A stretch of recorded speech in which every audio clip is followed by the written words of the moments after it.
Hello friends, welcome to so easy education.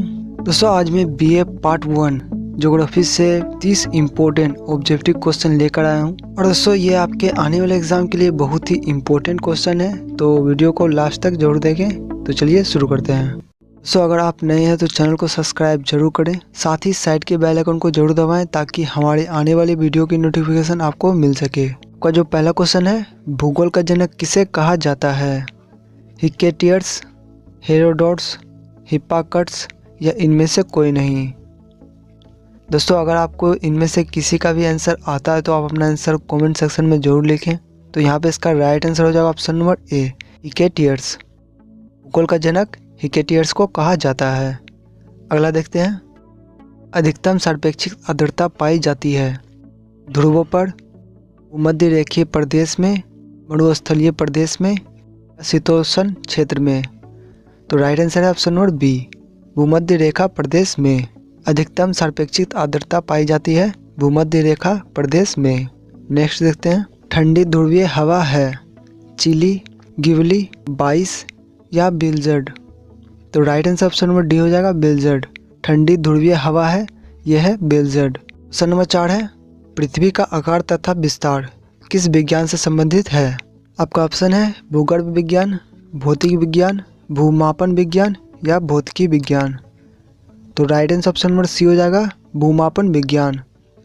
पृथ्वी का आकार तथा विस्तार किस विज्ञान से संबंधित है? तो यह है भूमापन विज्ञान से। क्वेश्चन नंबर 5 है। सागरीय लवणता के आधार पर पृथ्वी की अनुमानित आयु है 4 करोड़ वर्ष, 8 करोड़ वर्ष, 5 करोड़ वर्ष या 10 करोड़ वर्ष। तो यहाँ पे इसका right answer option number B हो जाएगा, 8 करोड़ वर्ष। सागरीय लवणता के आधार पर पृथ्वी की अनुमानित आयु है, यह है 8 करोड़ वर्ष। क्वेश्चन में 6 है। उष्णकटिबंधीय चक्रवात को कैरिबियन सागर में कहते हैं? चक्रवात, हेरिकेन, टाइफून या बिली। तो यहाँ पे इसका right answer option number B हो जाएगा, हेरिकेन। उष्णकटिबंधीय चक्रवात को कैरिबियन सागर में कहते हैं हेरिकेन। ठीक है, हेरिकेन। क्वेश्चन नंबर 7 है। भौतिक भूगोल की कौन सी शाखा नहीं है? आपका ऑप्शन है समुद्र विज्ञान, जीव विज्ञान, भू आकृति विज्ञान या जलवायु विज्ञान। तो यहाँ पे इसका right answer option number D हो जाएगा, जलवायु विज्ञान। भौतिक भूगोल की कौन सी शाखा नहीं है? तो यह है जलवायु विज्ञान। क्वेश्चन नंबर 8 है। सूर्य का विषुवत रेखा अक्ष तथा ग्रहों का अक्ष लगभग है लंबवत, तिर्यक, एक ही रेखा पर या समानांतर। तो right answer option number D हो जाएगा, समानांतर। सूर्य की विषुवत रेखा अक्ष तथा ग्रहों की अक्ष लगभग है समानांतर। क्वेश्चन नंबर 9 है। कौन सी परिकल्पना ऑटो स्मिथ द्वारा प्रतिपादित की गई थी? आपका ऑप्शन है निहारिका परिकल्पना, ज्वारीय परिकल्पना, नवतारा परिकल्पना या धूलकण परिकल्पना। तो right answer option number D हो जाएगा, धूलकण परिकल्पना। कौन सी परिकल्पना ऑटो स्मिथ द्वारा प्रतिपादित किया गया था? तो यह है धूलकण परिकल्पना। क्वेश्चन नंबर 10 है। संघनन का रूप नहीं है ओस, बादल, सहीम दृष्टि या पाल। तो यहाँ पे ओस, बादल और पाल संघनन का रूप है और सहीम दृष्टि ये ओस का संघनन का रूप नहीं है। तो right answer option number C हो जाएगा। क्वेश्चन में 11 है। डोल्टन पेटी का विस्तार पाया जाता है? आपका ऑप्शन है 5 डिग्री नॉर्थ से 5 डिग्री साउथ तक, 10 डिग्री नॉर्थ से 10 डिग्री साउथ तक, 15 डिग्री नॉर्थ से 15 डिग्री साउथ तक, 20 डिग्री नॉर्थ से 20 डिग्री साउथ तक। Right answer option number A हो जाएगा, 5 डिग्री नॉर्थ से 5 डिग्री साउथ तक। डोल्टन पेटी का विस्तार पाया जाता है 5 डिग्री नॉर्थ से 5 डिग्री साउथ तक। क्वेश्चन नंबर 12 है। भूगोल पृथ्वी को केंद्र मानकर अध्ययन करने वाला विज्ञान है, ऐसा किसने कहा था? वार्नियस, टेलर, कांट या इनमें से कोई नहीं। तो right answer option number A हो जाएगा, वार्नियस ने। भूगोल पृथ्वी को केंद्र मानकर अध्ययन करने वाला विज्ञान ऐसा किसने कहा? तो ये कहा वार्नियस ने। क्वेश्चन नंबर 13 है। जो पशु पूर्णतया शाकाहारी पशुओं पर निर्भर करते हैं वह कहलाते हैं शाकाहारी, मांसाहारी जीव, सर्वाहारी या तृणभोजी जीव। तो right answer option number D हो जाएगा, तृणभोजी जीव। जो पशु पूर्णतया शाकाहारी पशुओं पर निर्भर करते हैं वे कहलाते हैं तृणभोजी जीव। क्वेश्चन नंबर 14 है, उच्चतम तापमान अंकित किया जाता है विषुवत रेखीय प्रदेश में, उष्णकटिबंधीय प्रदेश में, उपोष्ण कटिबंधीय प्रदेश में या अंतरा उष्ण कटिबंधीय प्रदेश में। तो right answer option number A हो जाएगा, विषुवत रेखा प्रदेश में उच्चतम ताप अंकित किया जाता है। तो ये किया जाता है विषुवत रेखीय प्रदेश में। क्वेश्चन नंबर 15 है, मेरियान गर्त स्थित है उत्तरी प्रशांत में, दक्षिणी अटलांटिक में, हिंद महासागर में या दक्षिणी प्रशांत में। Right answer option number A हो जाएगा, उत्तरी प्रशांत में मेरियान गर्त स्थित है। यह है उत्तरी प्रशांत में। क्वेश्चन नंबर 16 है, समताप मंडल की खोज किसने की? रदरफोर्ड ने, टिजेरेनस डी पोर्ट ने, जोसेफ प्रिस्टाली ने या फ्रिट्जराय ने। तो right answer option number B हो जाएगा, टिजेरेनस डी पोर्ट। समताप मंडल की खोज किसने की थी? ये की थी टिजेरेनस डी पोर्ट ने। क्वेश्चन नंबर 17 है, अपसोर की स्थिति होती है यानी कि सूर्य और पृथ्वी की अधिकतम दूरी पर, ठीक है, यानी अपसोर की स्थिति 3 जनवरी को, 21 मार्च को, 4 जुलाई को या 22 दिसंबर को। तो right answer option number C हो जाएगा, 4 जुलाई को अपसोर की स्थिति होती है 4 जुलाई को। क्वेश्चन नंबर 18 है, स्थल मंडल की कुल औसत गहराई कितनी मानी जाती है? आपका ऑप्शन है 40 किलोमीटर, 50 किलोमीटर, 60 किलोमीटर या 100 किलोमीटर। तो right answer option number D हो जाएगा, 100 किलोमीटर। स्थल मंडल की कुल औसत गहराई कितनी मानी जाती है? तो ये मानी जाती है 100 किलोमीटर।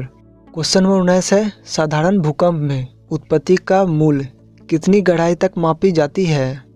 50 किलोमीटर, 30 किलोमीटर, 35 किलोमीटर या 100 किलोमीटर। तो यहाँ पे इसका right answer option number B हो जाएगा, 30 किलोमीटर। साधारण भूकंप में उत्पत्ति का मूल कितनी गहराई तक मापी जाती है? तो ये मापी जाती है 30 किलोमीटर तक। क्वेश्चन नंबर 20 है, प्रवाल विरंजन की घटना का सर्वप्रमुख कारण है सागरीय प्रदूषण, वैश्विक ताप, सागरीय परिवहन या सुनामी। तो यहाँ पे इसका right answer option number B हो जाएगा, वैश्विक ताप। प्रवाल विरंजन की घटना का सर्वप्रमुख कारण है वैश्विक ताप। क्वेश्चन नंबर 21 है, वैगनर की परिकल्पना के अनुसार यूरेशिया एवं अफ्रीका महाद्वीप किस दिशा में प्रवाहित हुए थे? पूर्व दिशा में, पश्चिम दिशा में, उत्तर दिशा में या दक्षिण दिशा में। तो यहाँ पे इसका right answer option number C हो जाएगा, उत्तर दिशा में। वैगनर की परिकल्पना के अनुसार यूरेशिया एवं अफ्रीका महाद्वीप किस दिशा में प्रवाहित हुए थे? तो ये हुए थे उत्तर दिशा में। क्वेश्चन नंबर 22 है, वायु के प्रति इकाई आयतन में विद्यमान जल वाष्प की मात्रा को कहते हैं? निरपेक्ष आर्द्रता, आर्द्रता सामर्थ्य, विशिष्ट आर्द्रता, सापेक्ष आर्द्रता। तो right answer option number A हो जाएगा, निरपेक्ष आर्द्रता। वायु की प्रति इकाई आयतन में विद्यमान जल वाष्प की मात्रा को कहते हैं निरपेक्ष आर्द्रता। क्वेश्चन नंबर 23 है, किस हवा को डॉक्टर की संज्ञा दी जाती है? ब्लिज़र्ड, शांतता आना, हर्मनटान या यामो। तो right answer option number C हो जाएगा, हर्मनटान। किस हवा को डॉक्टर की संज्ञा दी जाती है? तो ये दी जाती है हर्मनटान। क्वेश्चन नंबर 24 है, महासागरीय लवणता में क्षेत्रीय वितरण को प्रदर्शित करते हैं? आइसोहेलाइन, थर्मोहेलाइन, हेक्लोहेलाइन या आइसोबाथ। तो right answer option number A हो जाएगा, आइसोहेलाइन। महासागरीय लवणता में क्षेत्रीय वितरण को प्रदर्शित करता है आइसोहेलाइन। क्वेश्चन नंबर 25 है, नतीलम हमेशा नती के साथ कितने डिग्री का कोण बनाता है? 0 डिग्री, 45 डिग्री, 90 डिग्री या 180 डिग्री। तो right answer option number C हो जाएगा, 90 डिग्री का। नतीलम हमेशा नती के साथ 90 डिग्री का कोण बनाता है। क्वेश्चन नंबर 26 है, पूरा जीवी कल्प की अवधि कितनी मानी जाती है?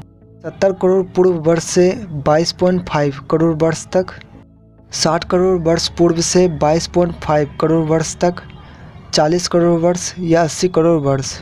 तो right answer option number B हो जाएगा, 60 करोड़ वर्ष पूर्व से 22.5 करोड़ वर्ष तक।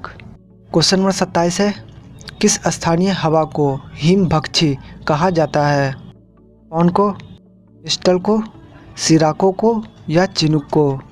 तो right answer option number D हो जाएगा, चिनुक को। किस स्थानीय हवा को हिमभक्षी कहा जाता है? तो ये कहा जाता है चिनूक को।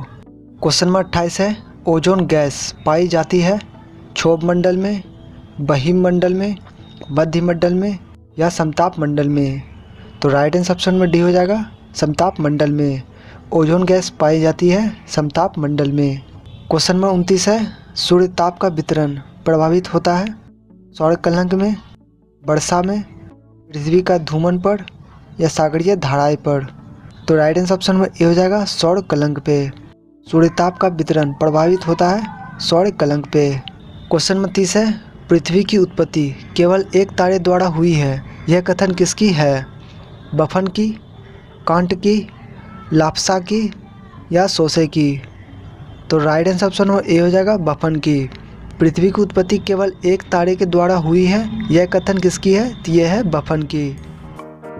दोस्तों आज के लिए वीडियो में बस इतना ही। आई होप आपको ये वीडियो पसंद आया होगा। पसंद आया तो प्लीज़ वीडियो को लाइक कर दें, दोस्तों के साथ शेयर कर दें और चैनल को सब्सक्राइब जरूर करें। तब तक के लिए अपना ख्याल रखना। जय हिंद।